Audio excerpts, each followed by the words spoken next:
A single father picked up a nurse in the rain, but what she was hiding shocked him to his core. The rain was merciless that night. It hammered against the windshield like it had something to prove. Jake Parker gripped the steering wheel tighter, squinting through the blur of wipers as he drove down the lonely stretch of Highway 14. The world was dark, cold and wet, just another night for a man who'd gotten used to storms, both outside and within. He was a single father, a mechanic by day, a father by every sleepless night, and tonight, he was late again to pick up his 7-year-old daughter, Emily, from his sister's house. As he rounded a bend, his headlights cut through the downpour and caught a figure on the side of the road. A woman, drenched from head to toe, clutching a small bag, her thumb out in the pouring rain. Jake slowed instinctively. Something in her stance, desperation, exhaustion, maybe fear, made him stop. He rolled down his window slightly.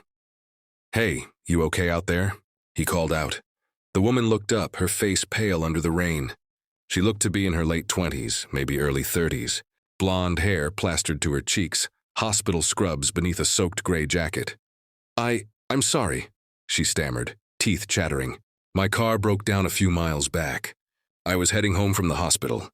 Can you drop me off in town?" Jake hesitated. He didn't usually pick up strangers, especially not at night, but something about her voice, gentle yet tired, softened him. "Yeah, hop in," he said finally, reaching across to unlock the door. The woman climbed in, dripping onto the seat, shivering uncontrollably. "Thank you," she whispered. "You're a lifesaver."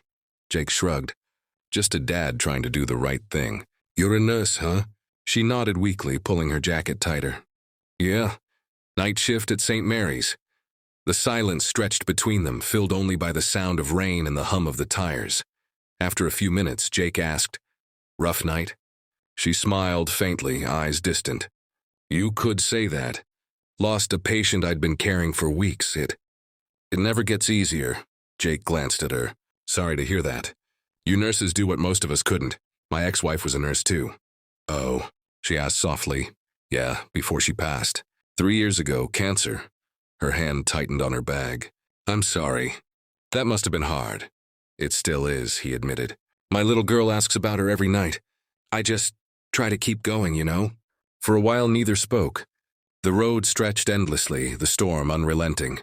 Then Jake noticed her breathing had changed, shallow, quick. Her hand trembled slightly. "Hey," he said, concern etching his voice. "You okay? You look pale." She pressed a hand against her side. "I'm fine. Just need to get home." But she wasn't fine. A few minutes later, she slumped against the window, unconscious. "Hey! Hey!" Jake pulled over, panic shooting through him. He checked her pulse, weak but there. Then he saw it, a dark red stain spreading under her jacket. She was bleeding, badly. Without thinking, he grabbed his phone and dialed 911. "Ambulance!" "I've got a woman. She's a nurse, bleeding unconscious. We're on Highway 14. He tore off his jacket, pressing it against the wound to stop the bleeding. "Come on, stay with me," he muttered. "You saved lives today. Don't you quit on me now." The dispatcher guided him through steps until the sirens appeared through the mist. Paramedics took over, lifting her onto a stretcher. Jake followed them to the hospital, rain still pouring down as if the sky refused to rest. Hours passed in the waiting room. Jake sat hunched, soaked and exhausted, clutching her small bag the paramedics had handed him. When a doctor finally approached, Jake stood up instantly. "Is she okay?" The doctor nodded. "She lost a lot of blood, but she's stable now. You got her here just in time. Another few minutes and she wouldn't have made it." Jake let out a shaky breath of relief. "Thank God." The doctor paused, then said something that made Jake freeze. "She's not actually one of our nurses." Jake blinked. "What?" The doctor sighed. "She used to be. Worked here 2 years ago, but she resigned after a tragic incident. Lost her license for stealing medical supplies." "Stealing?" Jake frowned. "That can't be right. She said she was taking them for personal use, but we later found out she was helping an uninsured child with leukemia. Her younger brother." Jake's stomach turned. What happened to the boy?" The doctor's face softened. "He passed last year. She's been living alone ever since." Jake looked down at the bag in his hands, small, worn, with a faded hospital ID clipped to it. Inside were some clothes, a photo of a boy about 10 years old, and a small notebook filled with handwritten notes, medication schedules, treatment records, reminders like, "Don't forget his smile today." Tears blurred Jake's vision. She wasn't running from guilt. She was running from grief. When she woke up the next morning, the first thing she saw was Jake sitting by her bedside, his daughter asleep in his lap. "You came back," she whispered weakly. Jake smiled softly. "Didn't seem right to just drive off. You helped people your whole life. Let someone help you for a change." She turned her head away, tears slipping down her cheeks. "You don't understand. I broke the law. I lost everything trying to save him. I don't deserve—" Jake interrupted gently. "You did what any parent would do. You chose love over rules. I get that more than anyone." For a long moment, they just looked at each other, the broken nurse and the tired single father. Two souls shaped by loss but held together by kindness. Weeks later, when she was discharged, Jake offered her a ride again. This time it wasn't raining. As Emily skipped ahead, holding the nurse's hand, Jake said quietly, "You know, my garage could use someone to help with the books. If you're looking for a fresh start." She smiled for the first time. "You sure you want to hire a runaway nurse?" Jake chuckled. "No, I'm hiring someone who reminded me that compassion still matters." Months later, their lives began to intertwine. Dinners with laughter instead of silence. Bedtime stories shared by 3 instead of 2. Jake never saw that night as chance. He saw it as grace. Because sometimes the people we stop for on a rainy road are the ones who help us find our way back to the light. The days slowly turned into months, and the quiet rhythm of their small-town life began to change. For the first time in years, Jake found himself smiling for no reason.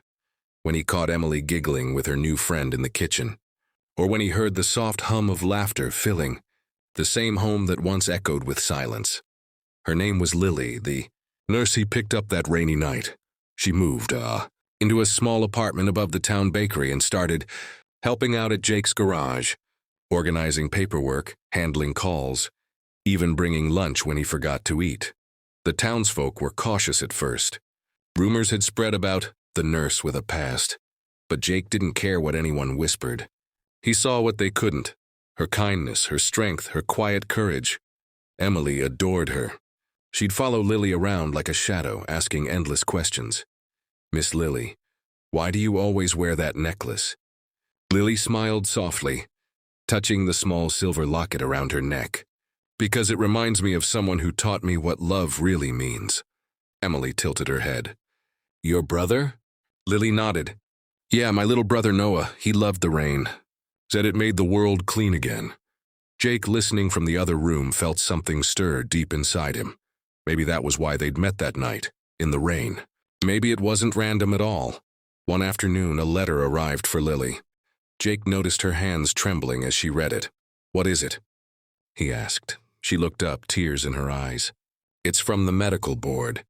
They're offering me a second hearing to review my case. A chance to get my nursing license back." Jake grinned. "That's amazing. You deserve it." "I don't know," she whispered. "What if they still see me as a criminal?" Jake stepped closer, his voice firm but gentle. "Then you show them who you really are. The woman who risked everything for someone she loved. The world needs nurses like that." Lily smiled faintly, eyes shining. "You really believe in me?" He didn't hesitate. "With all my heart." Weeks later, she stood before the board, nervous but determined. She told them her story, not with excuses but with truth. How she'd stolen medical supplies to keep her brother alive. How she'd lost her job, her home, and almost her will to live.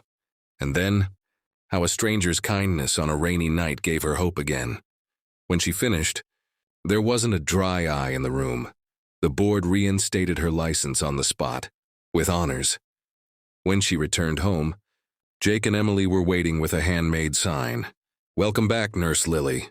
Emily ran up, hugging her tightly. "We're proud of you." Jake stood a few feet behind, smiling softly. "Told you the world needed you." Lily's eyes glistened as she whispered, "No, I needed you."